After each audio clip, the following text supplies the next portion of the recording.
Okay, so we're talking about sound here, and there are four things that you could think of in terms of why sound is actually different.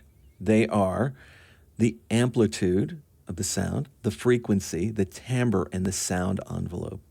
So think of the amplitude related to the strength or the intensity of that volume graph of what you're seeing right now. You perceive it as loudness. So when I'm talking and I am speaking really loud, you can see that this line line gets a little thicker, and so you can see it visually. You can see that this is louder.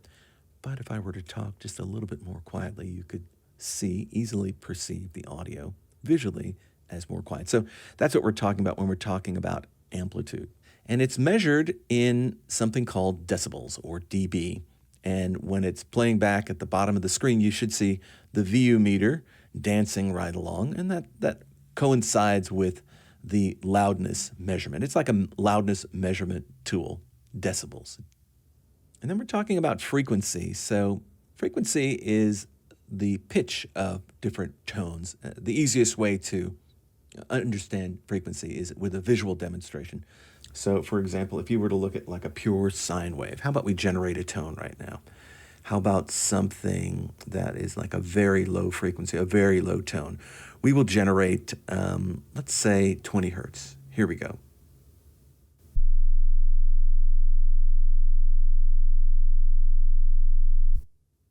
Okay, so if you were like me, you probably didn't even hear that.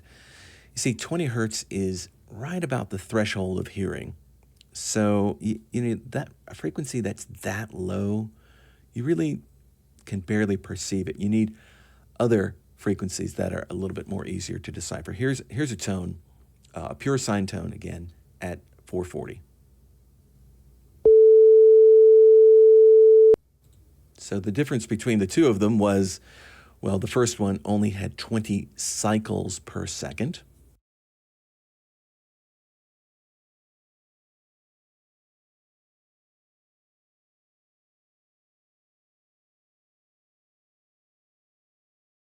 And the second one had 440 cycles per second.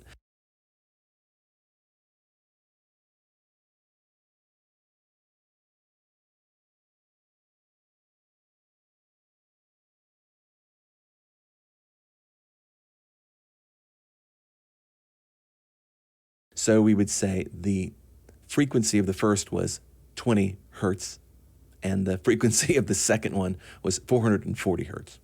So let's look at something at the other end of the spectrum. Let's look at something that is 16,000 hertz. What does that look like? Here we go. Okay, now this was hard to hear, but for the other end of the spectrum, if you zoom in carefully on this, you'll see that there are 16,000 cycles per second in this pure tone. And that's what makes it so hard to hear, because the human ear can only hear from maybe about 80 hertz to about 16,000 hertz. Also, when you start to talk about 16,000 hertz, you could say 16,000 hertz, or you could say 16 kilohertz. So if it's a lower frequency, it might be measured just in hertz, and if it's a higher frequency, it might be measured in kilohertz.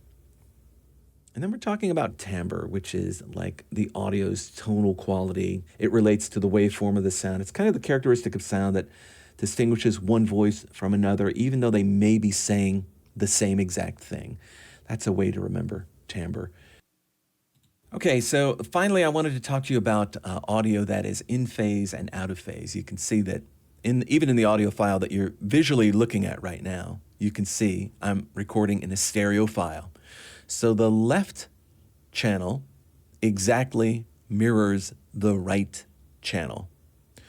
But when they are slightly out of step with each other, we say they're out of phase. So you can be a little bit out of phase and the audio will start to sound odd. And that is really hard to describe. Why does the audio sound odd? Well, the easiest way to determine if your audio is in or out of phase is to turn on the phase meter, which you can do up here in Adobe Audition simply by going up to the top of the page, go to Windows, and then put on phase meter. And the meter will show you, of course, a little bar comes up in the bottom right corner of your screen, and there's a tiny white line.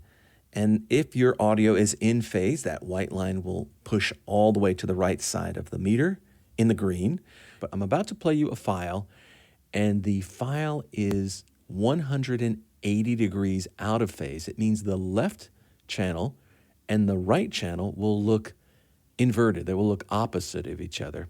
Why don't we just roll this piece of tape, and then you may hear something. The meter will determine something, and visually you will see that the audio is inverted or 180 degrees out of phase. Here we go. He seems like a good guy. I like the previous mayor, Mike Davis, quite a bit, and the new guy's going to have big shoes to fill. I hope the new mayor, Dunwoody, continues to have an open mind and listen to his council members who may have some very good opinion instead of jumping to conclusions. And then you might be saying, well, what's the big deal, really? I mean, if it's a little out of phase, does that really matter? Well, it's a stereo file. So here's how that same report sounded when it was broadcast on the radio in stereo. Is a newly elected mayor in Dennis Shortle.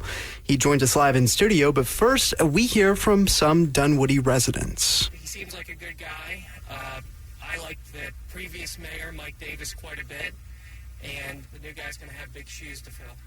I hope the new mayor of Dunwoody continues to have an open mind and listen to his council members. Next, let's talk about a sound envelope, and this refers to the duration or the change in volume of sound over a period of time. So the sound envelope is broken into 4 stages, and here they are. We call them ADSR, for attack, decay, sustain, release. Think about it this way. The attack is the time that it takes an initial sound to build to its maximum volume. Then there's decay, the time it takes for that sound to go from peak volume to like a sustained volume a little bit. And then there's the sustain itself, the time that it holds that volume, and then the release where it just drifts out, diminishes over time.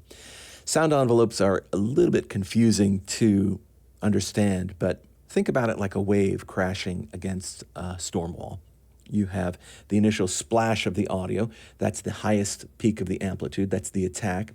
And then it kind of drifts away just a little bit, and that decay as it gets to this one point where it's leveled, it becomes the sustain and hangs for a second, and then it releases over time, gradually fades away.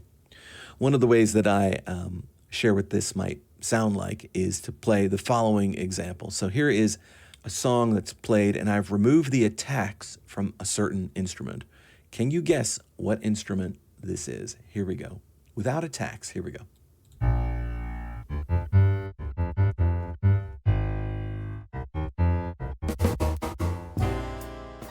Can you guess? All right, maybe this will help. Here's the same passage of the song with the attacks.